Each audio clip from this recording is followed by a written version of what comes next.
Hi, it's Jackie from Kaimaki Dry Goods, and today we're going to talk about chain piecing. What is it, how do I do it, and why should I do it? So first I want to show you what a seam might look like if you are not chain piecing, so I can explain the benefits to chain piecing. So I'll put my squares right sides together, and then without lowering the needle or anything, without drawing up the bobbin thread, I'm just going to start sewing. And then I'll cut the thread.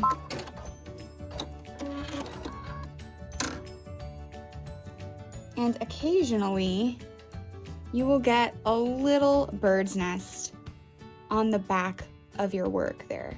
And we want to avoid that. So let's talk about chain piecing.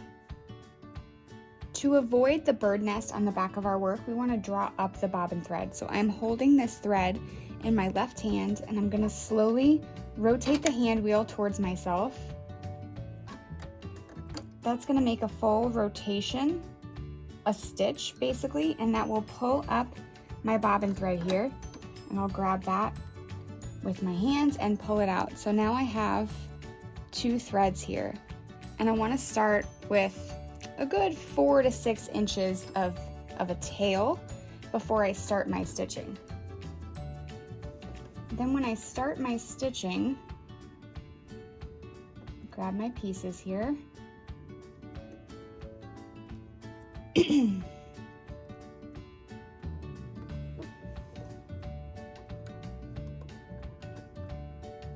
I'll put the presser foot down.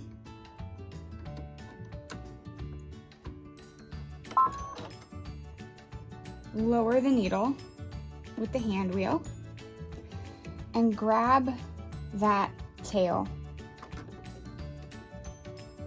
before I start sewing. So there's nothing to get tangled up. I've got a little bit of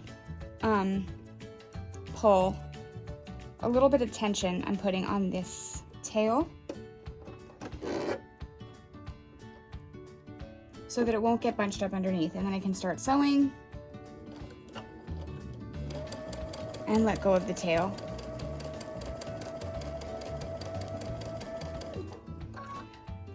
Then I could pull the work out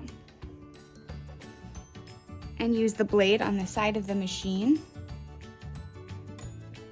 to cut it away. And that's gonna make sure I don't have any bird's nests, right? But look at all that extra thread. I don't wanna use that much thread on every single little piece that I do. So instead, I'm going to chain a bunch of them together so I never have to cut that thread. So let's start our first piece.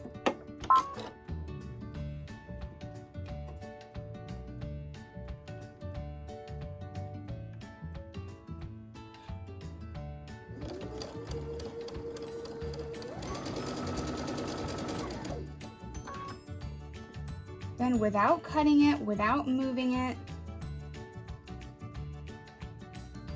I'm gonna grab my next two pieces for my next seam. Put those right in line there, ready to be sewn, and start sewing again.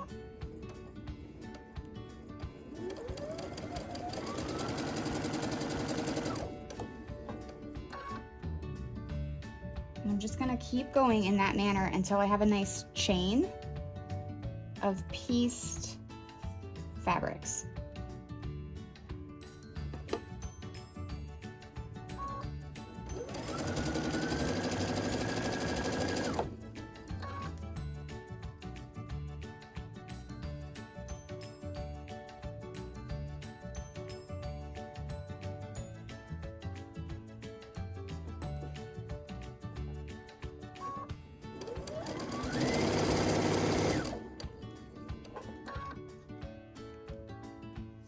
This is a great machine for chain piecing. I really love that pivot feature that automatically lifts the presser foot, so I can get it right up next to the previous seam.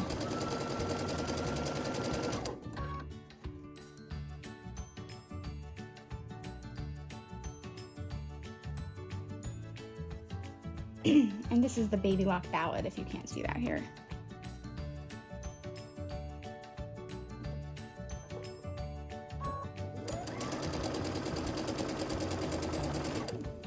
Okay, at some point you're gonna get to where you run out of pieces to sew, or you need these pieces to sew to something else, right? So we need to be able to access these pieces.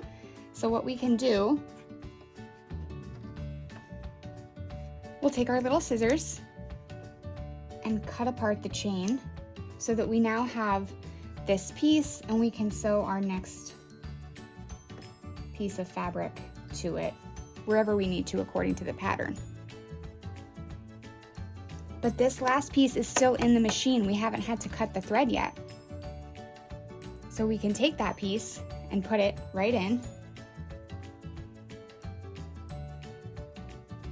next to the previous one. And when you pull that beautiful chain of fabrics out from your machine, you want to cut them all apart, right? And there's a couple ways to do that. You can just use your handy dandy embroidery scissors. Nice and slow, cut them apart. Or my favorite way is to use the blade on the side of the machine.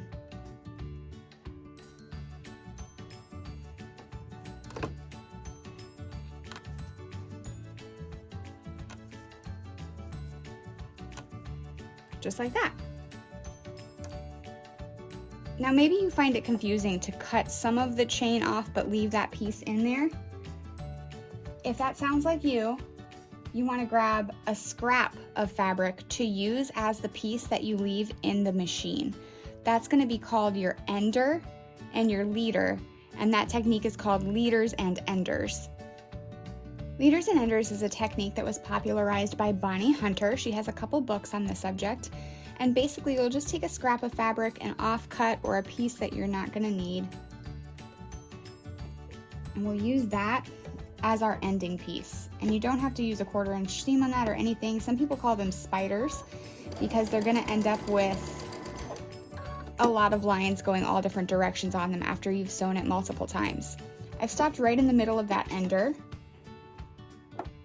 just far enough so that I can reach behind it and clip the piece behind it. So now I have my entire stack of my chained pieces that I need for my project. I can go press those and come back and sew the next piece to them, but I still have a piece in my machine, so I didn't have to cut that thread.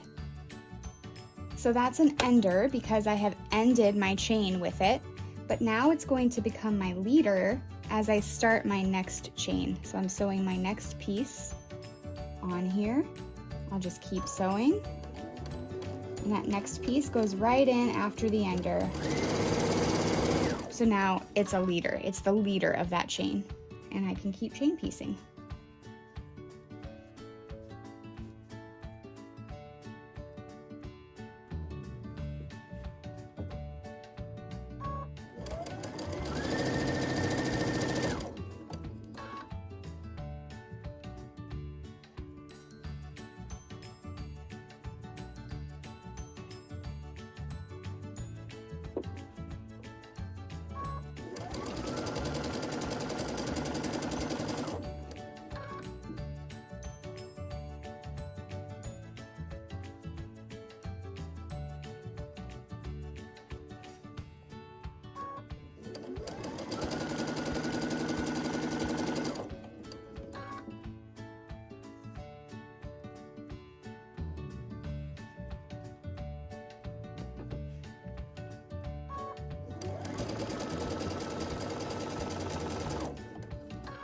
Then when I'm done with that chain, when I'm done with that set of seams and I want to be able to put my ender back into place, I'll find the leader.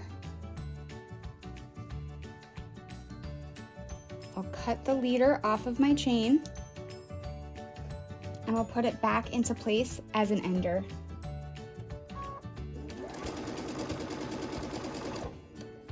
And then I can grab that chain. And I haven't wasted any of that thread. All that thread was put to good use.